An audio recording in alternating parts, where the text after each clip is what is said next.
Everyone in the kingdom is very impressed with your ability to help with the party planning.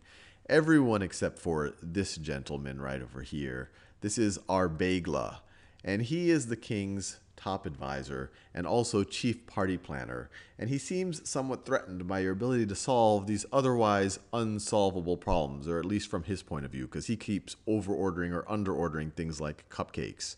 And so he says, King, that cupcake problem was easy. Ask them about the potato chip issue, because we can never get the potato chips right.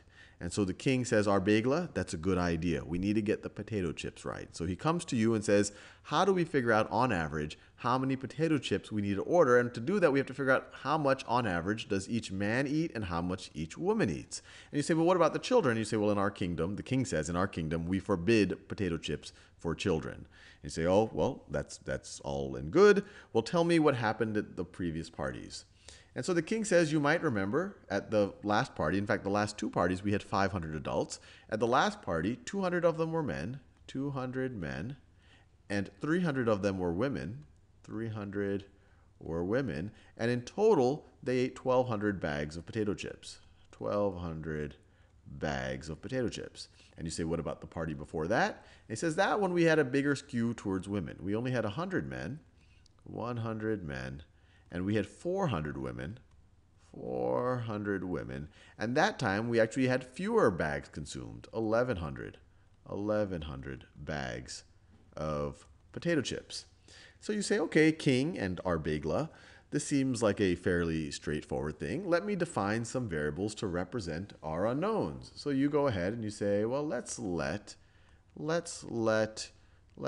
M equal the number of bags eaten by each man, and you could think of it on average, or maybe all the men in that kingdom are completely identical, or just maybe this is the average number of bags eaten by each man.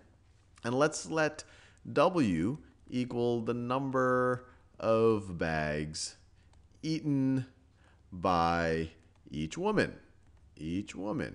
And so with these definitions of our variables, let's think about how we can represent this first piece of information, in green. Well, let's think about the total number of bags that the men ate. You had 200 men, 200, let me scroll over a little bit. You had 200 men, and they each ate M bags per man. So the men at this first party collectively ate 200 times M bags. If M is 10 bags per man, then this would be 2,000. If M was 5 bags per man, then this would be 5,000. We don't know what M is, but 200 times M is the total eaten by the men. Same logic, total eaten by the women is 300. 300 women times the number of bags eaten by each woman. And so if you add the total eaten by the men and the women, you get the 1,200 bags.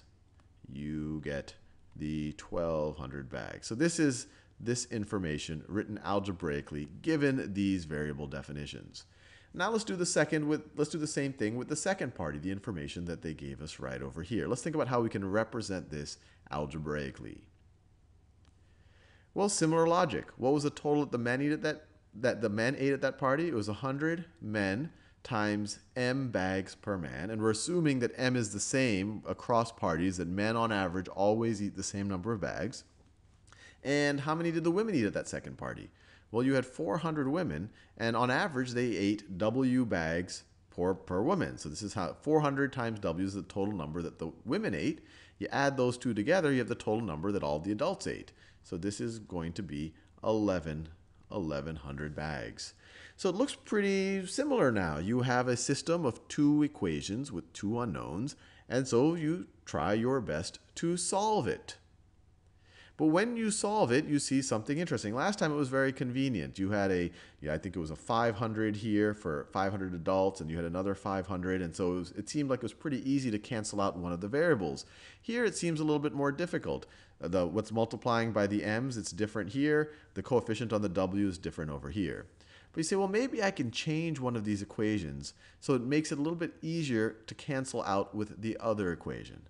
So what if, for example, I were to take this blue equation right over here and multiply it by -2. And you might say, well, Sal, why are we multiplying it by -2?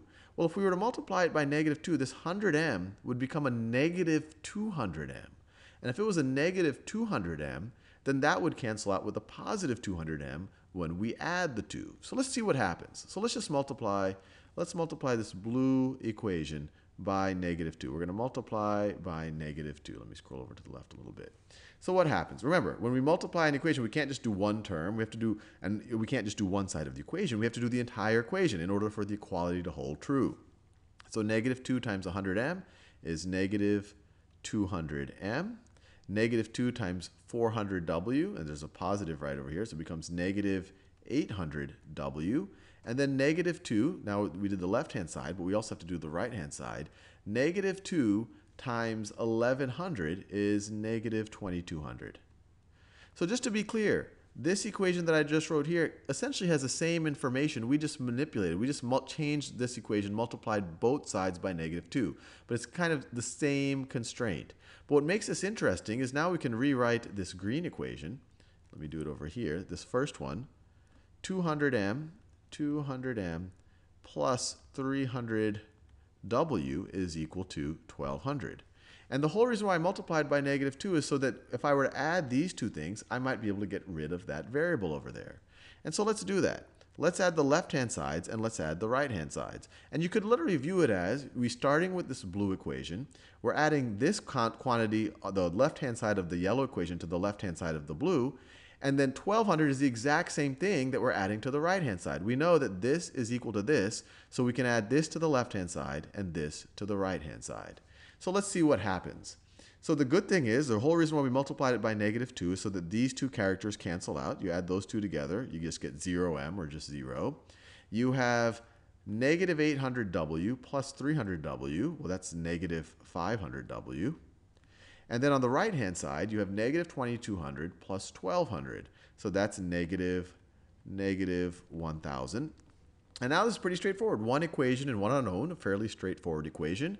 We divide both sides by the coefficient of w, multiplying w. So divide by -500 on the left, divide by -500 on the right. And we are left with w is equal to 2. On average, women ate 2 bags of potato chips at these parties. We're assuming that that's constant across the parties. So let's think about how you would then figure out how many bags, on average, each man ate. Well, to do that, we just go back to either one of these equations. In the last video, or set of videos, I went to the first equation. I'll show you that the second equation should also work. Either one should work. So let's substitute back into the second equation. And you could either pick this version of it or this one, but I'll pick the original one. So you have 100 times m, which we're trying to figure out, plus 400 times, well, we now know that w is equal to 2. 400 times 2 is equal to 1100. So you have 100m plus 800. 800 is equal to 1100. And now to solve for m, we can subtract 800 from both sides. Subtract 800 from both sides. And we are left with 100m. 100m is equal to 300. And now divide both sides by 100. 100 and 100. And we are left with m, which is on average the number of bags of chips each man eats, is equal to 3. So you have solved Arbeigla's problem, what he thought was a difficult problem, using the magical, mystical powers of algebra. You were able to tell the king in his party planning process that on average, the men will eat 3 bags of potato chips and on average, the women will eat 2 bags of potato chips each.